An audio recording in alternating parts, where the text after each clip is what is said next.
அரிய பொக்கிஷமான சோழர் காலத்து மரகதலிங்கம் காணாமல் போயிருக்கிறது மிகுந்த அதிர்ச்சியை உண்டாக்குறது. 1000 கோடி ரூபா மதிப்புள்ள மரகத லிங்கம் இருந்த கோயிலை பாருங்க. அறநிலைத்துறை கட்டுப்பாட்டில் இருக்கிற கோயில் கேட்பாடற்று எந்த ஒரு கவனிப்புமே இல்லாம இருந்திருக்கு. டெரசலை விலைக்கிட்டு கண்ணாடி அடிச்சு தெரிஞ்சிருந்தா அதன் பிறகு விட்றக்க மூலஸ்தானத்தை பார்த்தா லிங்கம் தெரியல. இன்னும் எத்தனை மாதம் ஆகுது இன்னும் கண்டுபிடிக்கலையே.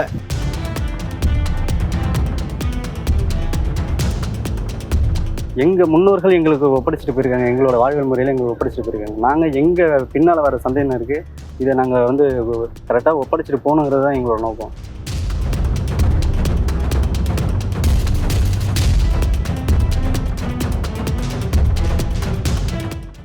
நான் அன்பு செல்வன். இந்த ஊரில் சாதாரண பொதுமக்கள் தான். நான் இந்த ஊரில் இந்த சிவன் கோயிலில் 1000 கோடி ரூபா மதிப்புள்ள மரகத லிங்கம் காணாமல் போயிருக்கு.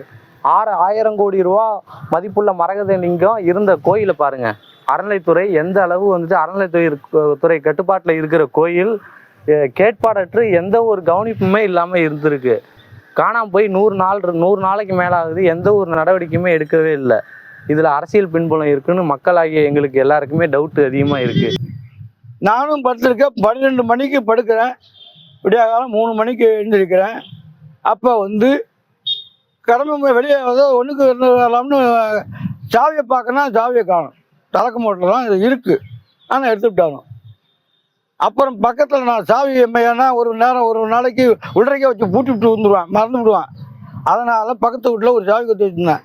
அவங்கள கூப்பிட்டு கேட்டு திறந்து வெளியே வந்துட்டு வெளியே உள்ளர போனேன்னா அங்கே திறதலை மூடிருக்கோம், கண்ணாடி விளக்கு எரிஞ்சிக்கிட்டு இருக்கோம்.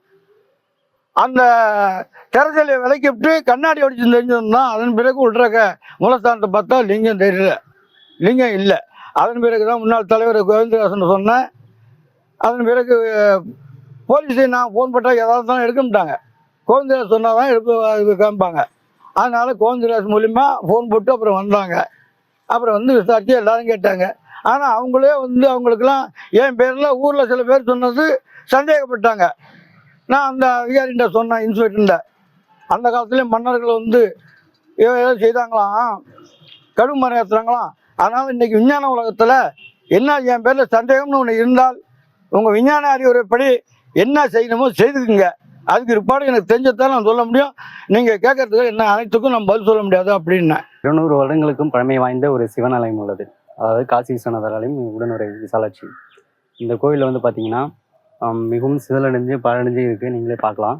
இந்த கோயில் டிசம்பர் 18ஆம் தேதி ஒரு மரகதலிங்கம், அதாவது தமிழகத்திலேயே அரிதாக காணப்படக்கூடிய ஒரு மரகதத்தால் ஆன லிங்கம், விலை மதிப்பு இல்லாத ஒரு லிங்கத்தை சில கைவர்கள் களவாடி சென்று விட்டனர்.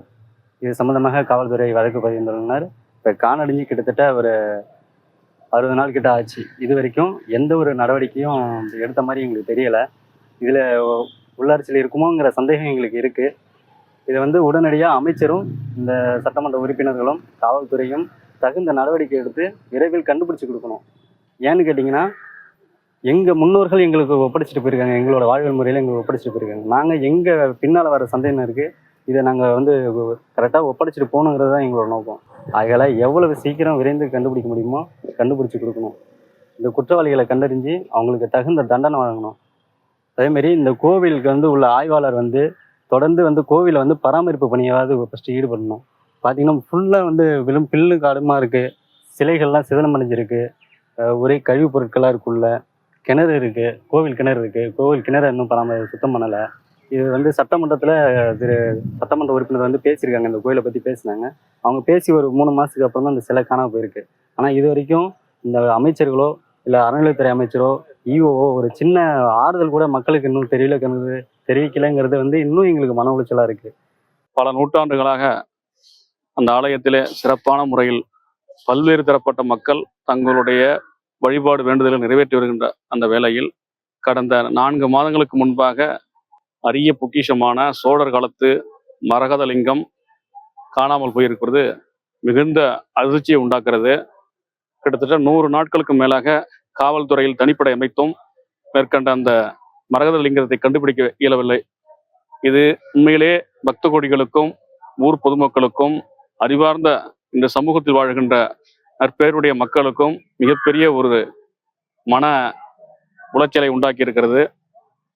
காவல்துறையில் சிலை தடுப்புக்கு தனியாக பிரிவு அமைத்திருந்தாலும் காணாமல் போன சிலைகளை கண்டுபிடிப்பதற்கு தனி பயிற்சி பெற்ற காவலர்களை, அதற்கான அதிகாரிகளை தனியாக உருவாக்க வேண்டும். அப்படி ஒரு பிரிவை உருவாக்கினால்தான் இந்த அரிய பொக்கிஷங்களை பாதுகாக்க முடியும். நம்மளுடைய பார்வையிலே அரியலூர் மாவட்டத்தில் சோழர் காலத்தினுடைய கோயில்கள் ஏகப்பட்ட கோயில்கள் இருக்கின்றன. அப்பேற்பட்ட கோயில்கள் எல்லாம் போதிய பாதுகாப்பு இன்றி மதுப்பிரியர்களுக்கு கூடாரமாகி இருப்பது வேதனைக்குரிய விஷயம். அரசாங்கம் இந்து சமய அறநிலைத்துறை என்ற ஒரு துறையை உருவாக்கி இந்து சமயத்தினுடைய சனாதன தர்மங்களை கெடுத்து இன்றைக்கு வாழ்வியல் முறைகளை மாற்றி மக்களை வஞ்சித்து வருகிறார்கள். இது போன்ற சூழல் எந்த காலத்திலும் இருக்கக்கூடாது என்று வலியுறுத்தி காசி விஸ்வநாதர் பெருமானுடைய அந்த மரகதலிங்க திருமேனியை, அருவுருவ திருமேனியை மீட்டு ஒப்படைக்க வேண்டியது அரியலூர் மாவட்ட காவல்துறைய கட்டாயமான கடமையாகும். அதை காவல்துறையினுடைய கண்காணிப்பாளர்கள் முதன்மையான பணியாக எடுத்துக்கொண்டு செய்வார் என்று உளமாற நம்புகிறோம்.